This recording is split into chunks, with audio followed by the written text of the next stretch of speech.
આજે આપણે 3 દાખલા ગણવાના છે 3 દાખલા ગણી આ ચેપ્ટર આપણે અહીંયા પૂરું થાય છે જેટલા દાખલા અત્યારે અહીંયા કરાવડાયા છે એ જ દાખલા એક્ઝામમાં પૂછવામાં આવશે એની બહારનો એક પણ દાખલો પૂછવામાં આવશે નહીં તો શરૂઆત કરવી છે આપણે સ્વાધ્યાયના 5.3 થી સ્વાધ્યાયના 5.3 થી 11 સાયન્સની અંદર 5.1 અને 5.2 એ તમને અગાઉ કરાવી દીધા હતા ત્યારબાદ 5.3 છે અવસ્થા સમીકરણ PV બરાબર nRT નો ઉપયોગ કરીને એટલે કે વાયુ સમીકરણ છે જે અવસ્થા વાયુ સમીકરણ એટલે કે કયું સમીકરણ આપણે આદર્શ વાયુ સમીકરણ કયું હતું PV બરાબર nRT નો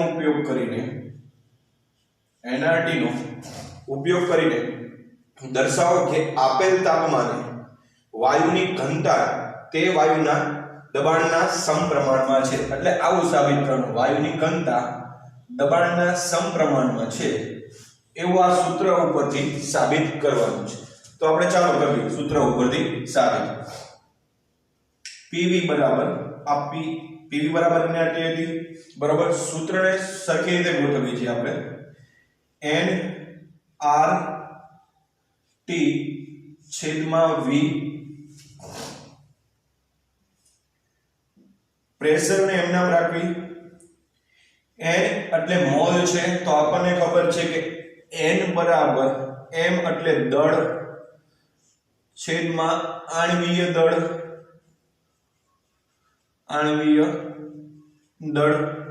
તો અહીંયા હું મૂકી શકીશ n ની જગ્યાએ m ના છેદમાં સ્મોલ m ના છેદમાં કેપિટલ M r નું r m નામ રીડબર્ગ અચળાંક છે 8.314 v નો v m નામ પ્રેશર નું પ્રેશર m નામ રાખવી હવે તમને ખબર હોય તો m upon v દળ છેદમાં કદ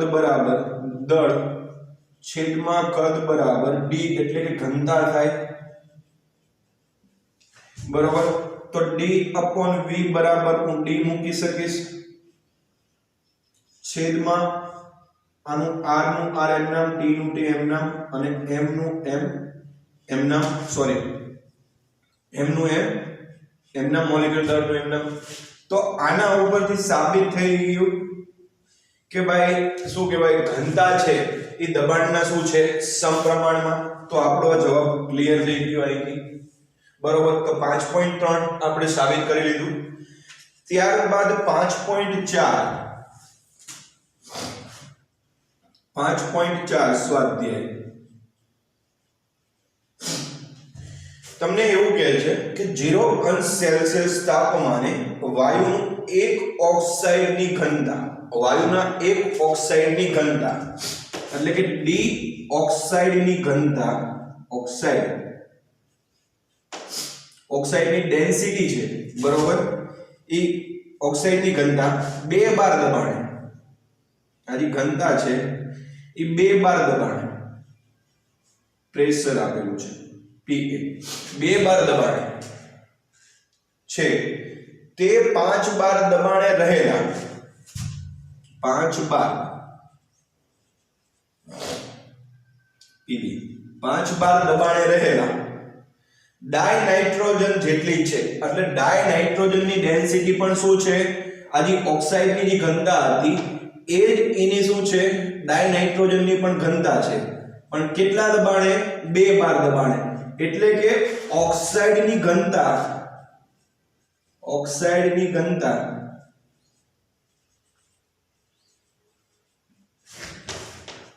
અને ડાયનાઇટ્રોજનની ઘનતા શું છે આ બંનેની ઘનતા જે છે એ કેવી છે સરખી છે પ્રેશર કેવું છે બંનેનું અલગ અલગ છે બરાબર તો આપણી પાસે એક સૂત્ર હતું ખ્યાલ હોય તો આ રહ્યું સૂત્ર આપણી પાસે શું સૂત્ર હતું P બરાબર nRT અથવા આપણે એમ લખી શકીએ અહીંયા છે P છે આપણી પાસે ડેન્સિટી બરાબર તો D આ P બરાબર d upon rt ના છેદમાં m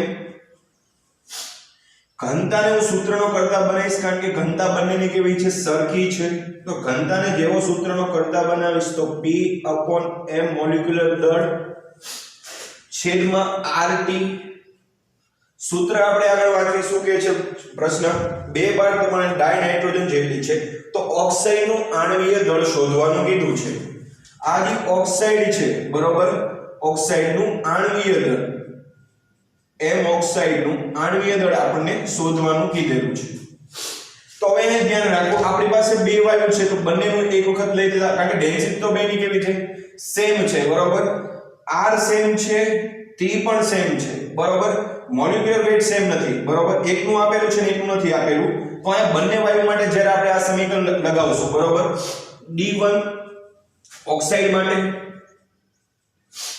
D1 બરાબર પ્રેશર P1 નું શું હતું આપણી પાસે 2 બાર ઈ ઓક્સાઇડ હતો એનું મોલેક્યુલર દળ આપણે જાણતા નથી તો ઓક્સાઇડ આપણે એનું નામ લખી નાખ્યું છેદમાં RT બરાબર D2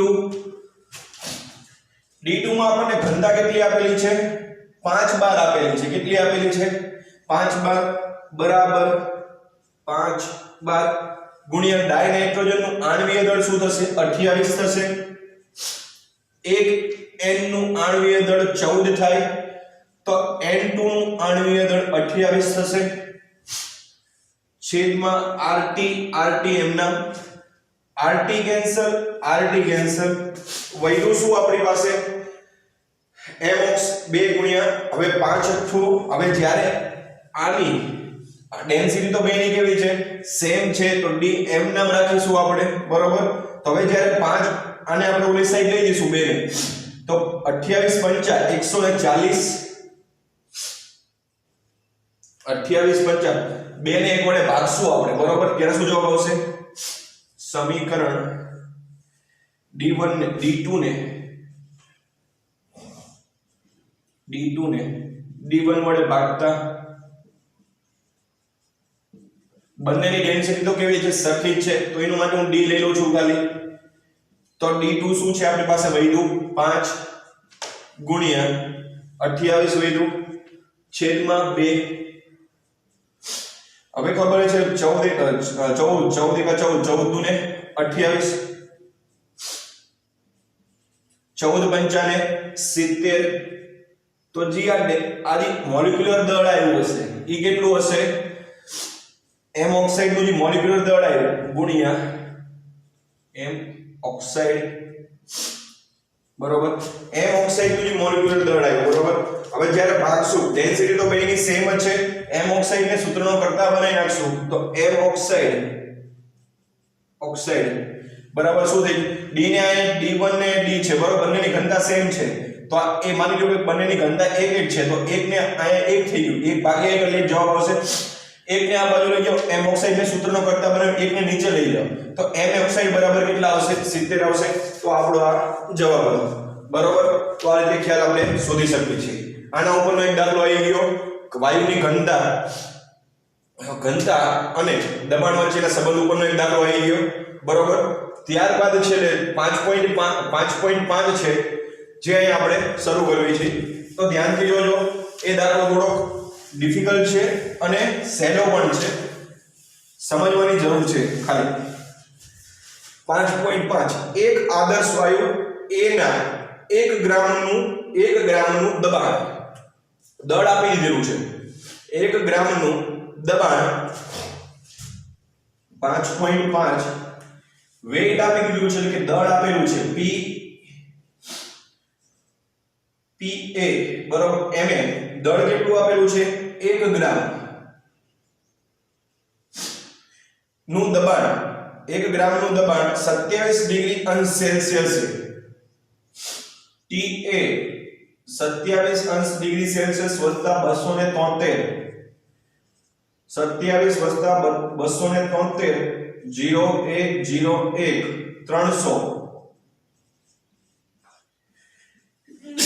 300 કેલ્વિન તાપમાન થઈ ગયું તો TA આપણી પાસે 300 કેલ્વિન આવી ગયું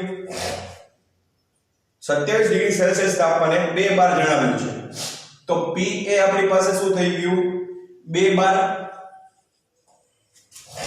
બીજા આદર્શ વાયુ PB ના 2 ગ્રામ Mb, બીજો આદર્શ વાયુ B છે, આ આદર્શ વાયુ A હતો, આ આદર્શ વાયુ B છે, બીજા આદર્શ વાયુ B ના 2 ગ્રામ તે જ તાપમાને, એટલે આ જ તાપમાને, તો TB શું થઈ ગયું 27 ડિગ્રી સેલ્સિયસ તાપમાને જ તે 273 TB શું આવી ગયું આપણી પાસે 300 કેલ્વિન તાપમાને તે જ ફ્લાસ્કમાં દાખલ કરવામાં આવે છે, એટલે ફ્લાસ્ક છે બરોબર, એમાં 1 ગ્રામ હતું, 1 ગ્રામ જ્યારે દબાણ 1 ગ્રામ જ્યારે કોઈ પણ વાયુ હતો ત્યારે તેનું તાપમાન છે કેટલું હતું 300 ડિગ્રી કેલ્વિન હતું, 300 કેલ્વિન હતું, અને પ્રેશર છે એ 2 બાર હતું બરોબર, પરંતુ જ્યારે એની અંદર 2 ગ્રામ તે જ ફ્લાસ્કમાં 2 ગ્રામ વાયુ છે, 2 ગ્રામ તે જ તાપમાને, આ જ તાપમાને જ્યારે એડ કરવામાં દાખલ કરવામાં આવે છે ત્યારે દબાણ 3 બાર થઈ જાય છે, 2 બાર તો હતું, પરંતુ જ્યારે 2 ગ્રામ વાયુ દાખલ કરો છો ત્યારે આ ફ્લાસ્ક છે એનું દબાણ કેટલું થઈ જાય છે 3 બાર થઈ જાય છે. તો હવે અહીંયા ધ્યાન રાખો, કુલ જે PT હતું પ્રેશર PT, હવે અહીંથી આપણે સ્ટાર્ટ થાય છે, ધ્યાન રાખજો, PT બરાબર PA PB હતું, PA PD. હવે અહીંયા તમને કુલ આપી દીધું છે, કેટલું આપેલું છે, ત્યારે જ્યારે ફ્લાસ્કમાં દાખલ કરવામાં આવે છે ત્યારે દબાણ 3 બાર થઈ ગયું છે, તો કુલ દબાણ છે એ 3 બાર છે, PA આપણી પાસે 2 બાર છે, આ આપણને ખબર છે નહીં, PB બરોબર, તો PB ને હું જ્યારે સૂત્રનો કરતા બનાવીશ બરોબર, તો 3 ઓછા 2 બરોબર, તો PB મારી પાસે કેટલું આવી ગયું 1 બાર દબાણ આવી ગયું, કેટલું આવી ગયું 1 બાર, તો PB બરાબર કેટલા દબાણ થઈ ગયું 1 બાર દબાણ બરોબર, 1 બાર દબાણ થાય તો તેમના આણ્વીય દળ વચ્ચેનો સંબંધ દર્શાવવાનું તમને કીધેલું છે કે ભાઈ આની વચ્ચેનો આણ્વીય સંબંધ છે એ દર્શાવવાનો છે. તો આપણી પાસે સૂત્ર છે, તો સૂત્ર ઉપરથી આપણે સાબિત કરવાનું છે કે આ વસ્તુ શું કહેવા માંગે છે. તો આપણે શરૂઆત કરી છે સૂત્ર આધારિત બરોબર. હવે અહીંયા ધ્યાન રાખજો, આપણી પાસે એક સૂત્ર હતું PV બરાબર nRT, અથવા આપણી પાસે PV બરાબર nRT આપણી પાસે સૂત્ર છે બરોબર. તો હવે ધ્યાન રાખો, વોલ્યુમ પણ કેવું કદ બંનેના અલગ છે, તો અહીંથી ધ્યાન રાખજો શું વસ્તુ થાય છે. P બરાબર PA આ PV nRT છેદમાં V આવી જશે. હવે અહીંથી ધ્યાન રાખજો, અહીંથી આખી વસ્તુ છે એ સૂત્રની શરૂઆત થાય, કારણ કે તાપમાન સરખું છે, R બંનેનો સરખું છે બરોબર, પ્રેશર છે બંનેનું અલગ છે, વોલ્યુમ પણ બેનું શું છે અલગ છે બરોબર, અને આપણે છે આણ્વીય દળ વચ્ચેનો સંબંધ જ્યારે શોધીશું બરોબર, P બરાબર N છે, N એટલે દળ છેદમાં મોલિક્યુલર દળ આણ્વીય દળ V upon RT. હવે અહીંયા ધ્યાન રાખજો, આ જે સમીકરણ છે બંને વાયુ સમીકરણ 3 ને બંને A અને B પર લાગુ કરતા હવે જ્યારે બંને ઉપર લાગશું ત્યારે આ સૂત્ર આવું થઈ જશે PA બરાબર MA RT V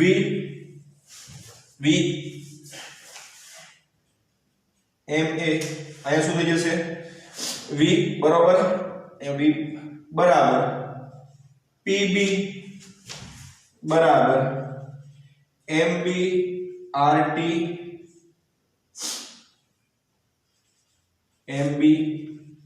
RT છેદમાં M upon V. હવે અહીંયા ધ્યાન રાખો, R T અને V કેવું છે કોમન છે બંનેમાં બરોબર. જ્યારે આપણે PB ને PA વડે ભાગતા તો RTV શું થઈ જશે, આથી કેન્સલ આઉટ થઈ જશે, તો PB ના છેદમાં PA લખી શકીશું આવી રીતે.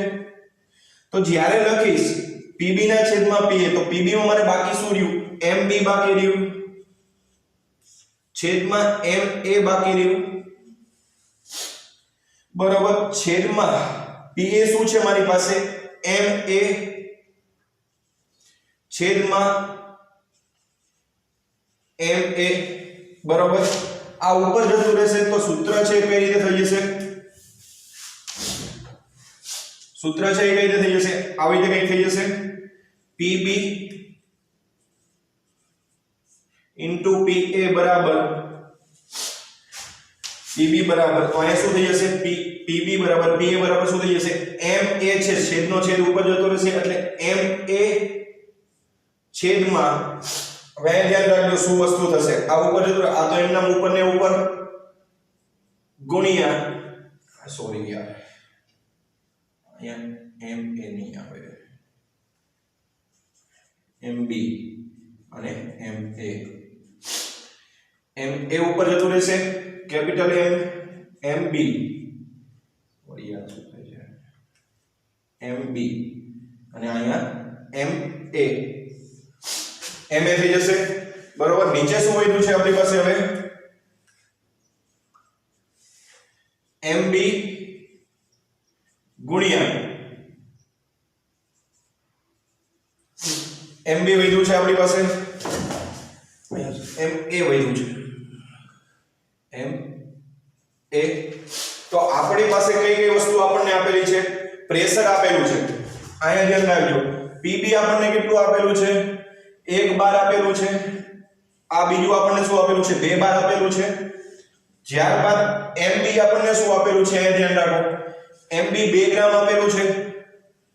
ત્યારબાદ MA આપણને ખબર છે નહીં. MB આપણને કેટલું આપેલું છે એ પણ આપણને નથી ખબર, પણ MA આપણને ખબર છે કેટલું આપેલું છે? 1 ગ્રામ આપેલું છે.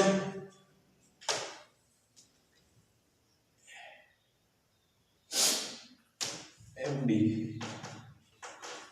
ક્લિયર આટલી વસ્તુ?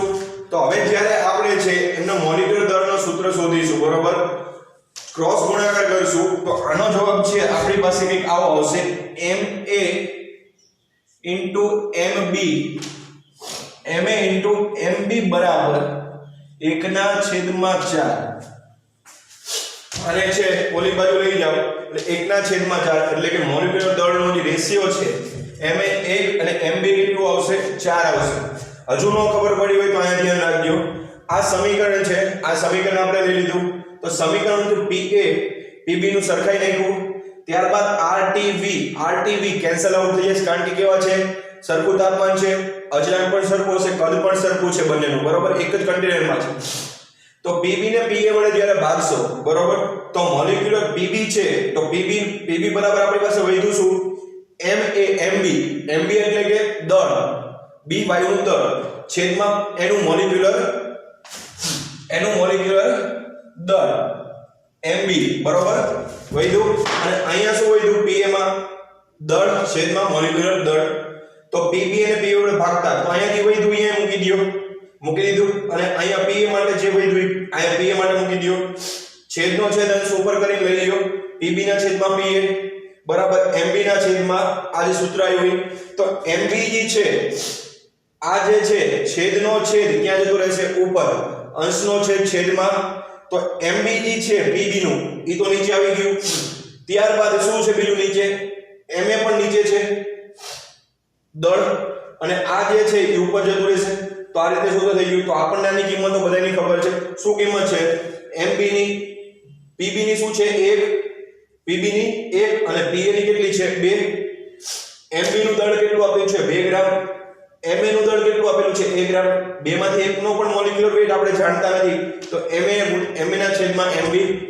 ત્યારબાદ છે ચોકડી ગુણાકાર કરી નાખો બરોબર, તો શું જવાબ આવી ગયો આપણી પાસે? 1/4. જો આને આમ લઈ જાવ તો કઈ ફરક નથી પડતો, આને આમ લઈ જાવ તો કઈ ફરક પડશે નહીં. તો MM ના છેદમાં MB બરાબર 1/4 છે એ આપણો રેશિયો આવી ગયો. તો આવી રીતે છે આ 5.3 દાખલો અહીંયા પૂરો થાય છે. અહીંથી છે બરોબર, અહીંથી છે અહીંયા લઈ જવું છે, ખાસ ધ્યાન રાખજો. તો આ દાખલો અહીંયા પૂરું. અને અહીંયા ચેપ્ટરનું એક થિયરી છે, એટલી બધી કઈ ઇમ્પોર્ટન્ટ છે નહીં, એટલા માટે થિયરી છે એ લેવાય નથી, ખાલી ઉપર છેલ્લી માહિતી તમને છે આગલા લેક્ચરમાં આપી દઈશ, એટલે જેથી તમને આ ચેપ્ટર છે અહીંયા પૂરું થાય છે. નોર્મલી 5 આ દાખલા અને 5 બીજા દાખલા, એટલે કુલ 10 દાખલા છે આ ચેપ્ટરમાં કરાવડાયા છે. એ 10 દાખલામાંથી પૂછીશ, બીજું બહારનું એક પણ કંઈ વસ્તુ પૂછીશ નહીં. ધન્યવાદ, નમસ્કાર.